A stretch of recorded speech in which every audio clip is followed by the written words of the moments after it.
जिस भी समुदाय, जिस भी वर्ग, जिस भी जाति, जिस भी कास्ट में हम लोग जा रहे हैं, जहाँ भी जा रहे हैं, सब लोग एक परिवर्तन की बात कह रहे हैं। 15 साल के सुशासन बाबू के राज देख लिया हम लोगों ने और 15 साल का राज लालू जी का भी हम लोगों ने देख लिया है। के सहरसा के सदर अस्पताल का तो वो आपको दूर दूर तक कूड़ेदान का घर नज़र आएगा। वो मोदी जी की तरह कि हर एक साल हम लोग 2 करोड़ रोजगार देंगे और आज हमारा जीडीपी गिर के -23.9% पे आ गया है। हम अगर अपना वादा 3 साल में नहीं निभा पाएंगे तो हम सरकार से इस्तीफा दे देंगे।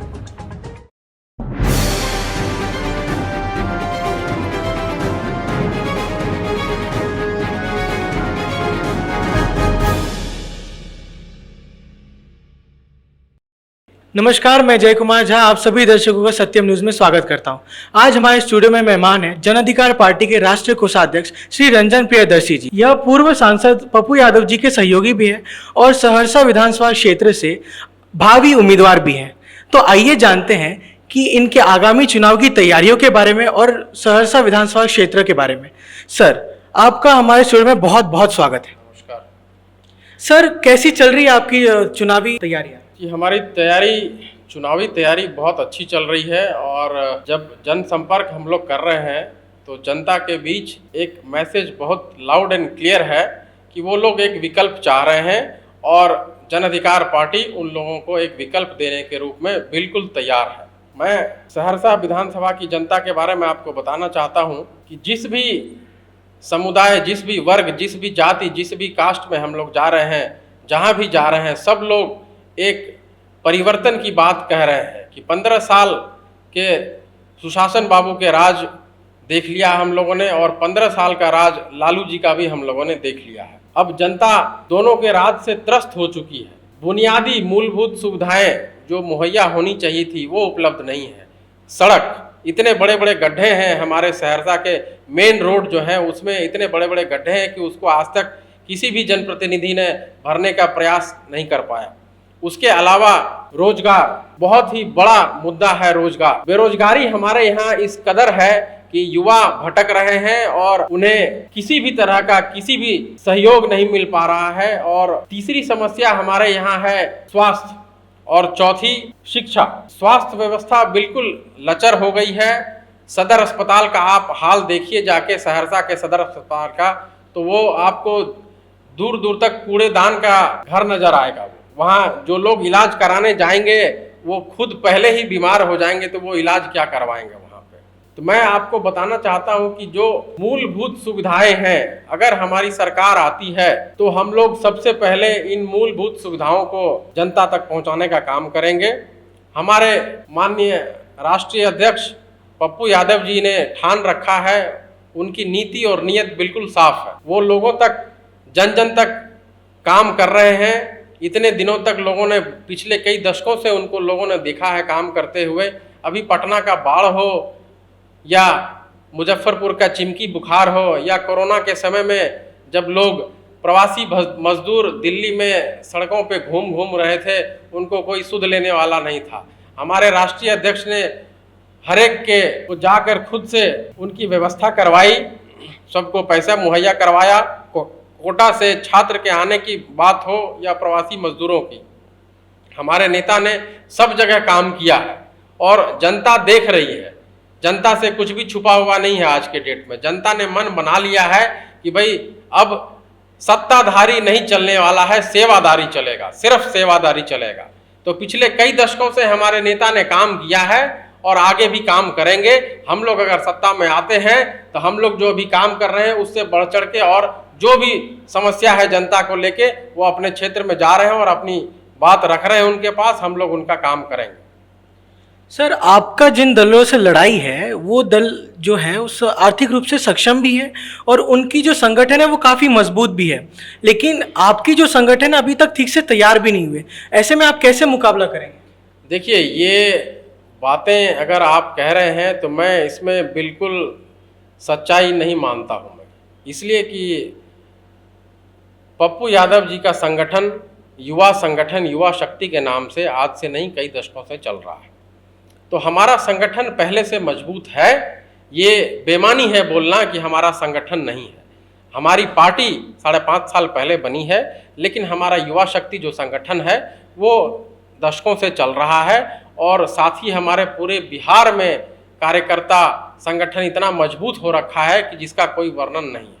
हमारे नेता कहते हैं कि जब तक आप अपनी सोच नहीं बदलिएगा, अपने अंतरात्मा से आप जब तक अपनी सोच नहीं बदलिएगा, तब तक बिहार का विकास नहीं हो सकता है। हमें वो सोच लानी है लोगों के मन में, और हमने करके दिखाया है। इनफैक्ट युवा शक्ति के माध्यम से हो या जब से हमने पार्टी बनाई है तब से हमने करके दिखाया है। अभी पटना के बाढ़ में सारे नेता घर के अंदर दुबके हुए थे। सिर्फ एक आदमी था जो पटना के बाढ़ में इतने कमर भर पानी में घूम घूम के दूध, पानी और खाना पहुंचा रहे थे। तो ये कैसे चल रहा है?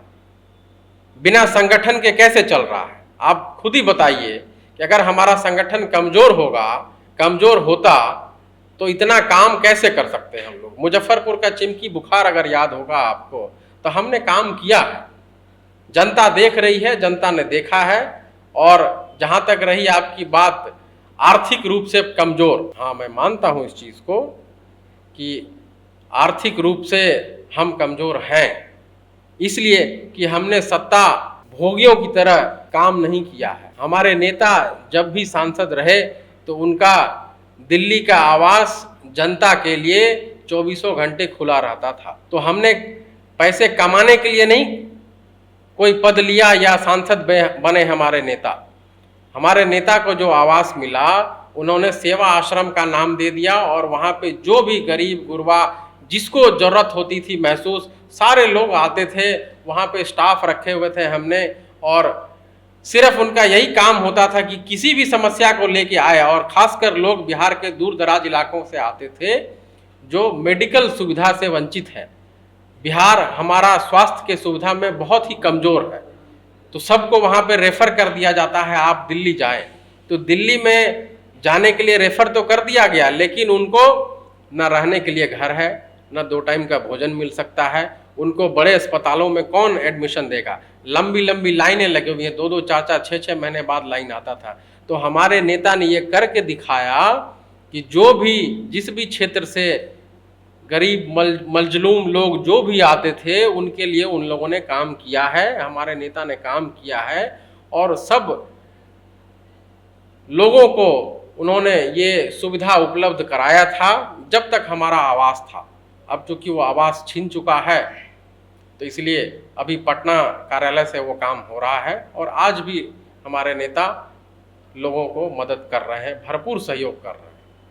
सर, मेरा अगला सवाल ये है कि जैसा एक तरफ आप ये कह रहे हैं कि 30 सालों से बिहार में कुशासन है, जिसमें आप एनडीए को भी समेट रहे हैं और यूपीए को भी समेट रहे हैं, और दूसरी तरफ आप यूपीए के साथ गठबंधन करने जा रहे हैं। ऐसा क्यों? क्या आप जनता को ठगना चाहते हैं? जी नहीं, ये बिल्कुल गलत है।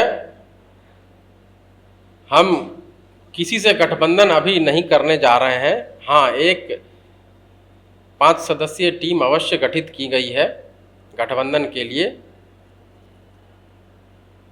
हम गठबंधन करेंगे, किन परिस्थितियों में करेंगे ये आप समझिए।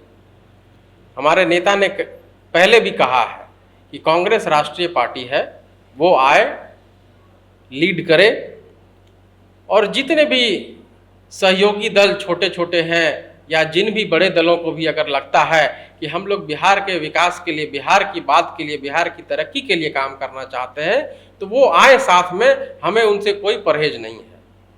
किसी की कोई तानाशाही नहीं चल रही है यहाँ पे कि भाई सिर्फ 2 ही लोग रहेंगे और तीसरे लोगों का उदय नहीं हो सकता है। आप देखिए, बंगाल में ममता बनर्जी का उदय हुआ, कैसे हुआ? दिल्ली में केजरीवाल का उदय हुआ, वो कैसे हुआ? वो हमारी नीति बिल्कुल क्लियर है। हम बिहार के विकास की बात कर रहे हैं, और बिहार के विकास की बात करने में जो भी दल हमारा समर्थन करेंगे, हम उनके साथ गठबंधन करने के लिए तैयार हैं। सर, जैसा कि आप कहते हैं कि 30 सालों से बिहार लाचार है, उनमें वो भी दल आते हैं जिनसे आप गठबंधन करने जा रहे हैं। आप देखिए ना, आप देखिए, अगर बिहार लाचार नहीं होता तो आज यहाँ पे जो कुव्यवस्था चल रही है, आए दिन सरेआम मर्डर हो रहे हैं, आपको कोई प्रशासन सुनने वाला नहीं है, पुलिस प्रशासन सुनने वाला नहीं है। यहाँ की रोड का हाल देख लीजिए आप क्या है। तो आप बताइए कि पिछले 30 सालों में जिस भी दल ने राज किया बिहार पे, उसने क्या दिया बिहार को? सर, आपने मेरा सवाल पूरा सुना ही नहीं। मेरा सवाल ये था कि 30 सालों से आपने जो कहा कि बिहार लाचार है, उसमें वो दल भी आते हैं जिनसे आप गठबंधन करने जा रहे हैं। तो क्या आप भी उनके जैसे नहीं हुए? नहीं नहीं, हम बिल्कुल उनके जैसे नहीं हुए। हमारी नीति बिल्कुल क्लियर है। हम लोग बिहार के विकास की बात कर रहे हैं। जो लोग इतने दिनों तक बिहार पे शासन किया है, जिन लोगों ने, उनका शासन लोगों ने देखा है, कितना काम किया है, क्या काम किया है। तो मैं अपनी तुलना उन लोगों से नहीं करना चाहता हूँ। हमारी बिल्कुल नीति क्लियर है। हम सिर्फ बिहार की बात करना चाहते हैं, बिहार के विकास की बात करना चाहते हैं। यहाँ पे क्या लोगों को शौक नहीं है? जो आप कोटा भेज रहे हैं बच्चों को पढ़ने के लिए, जो यहाँ से अस्पताल होने चाहिए थे वो यहाँ पे उपलब्ध नहीं है। लोग दिल्ली जाते हैं इलाज कराने के लिए। क्यों जाते हैं भाई? आपने अगर 15 साल सुशासन बाबू ने राज किया है यहाँ पे, तो सुशासन बाबू को बताइए ना आप कि भाई 15 सालों में आपने क्या किया। शिक्षा, स्वास्थ्य और रोजगार, ये 3 हॉट टॉपिक है बिहार का। अभी आपने क्या किया है? लोगों को रोजगार दिया क्या? शिक्षा व्यवस्था में सुधार किया क्या? स्वास्थ्य व्यवस्था में सुधार किया क्या? तो आप 15 साल किस चीज़ पे राज करते रहे? सिर्फ जनता को बेवकूफ़ बनाते रहे आज तक आप। तो मैं तो इसीलिए कह रहा हूँ कि हमारे माननीय राष्ट्रीय अध्यक्ष पप्पू यादव जी ने आह्वान किया है, जो भी दल बिहार के हित की बात करेगा, बिहार की बात करेंगे, बिहार के तरक्की की बात करेंगे, उनके साथ हम गठबंधन करने के लिए तैयार हैं।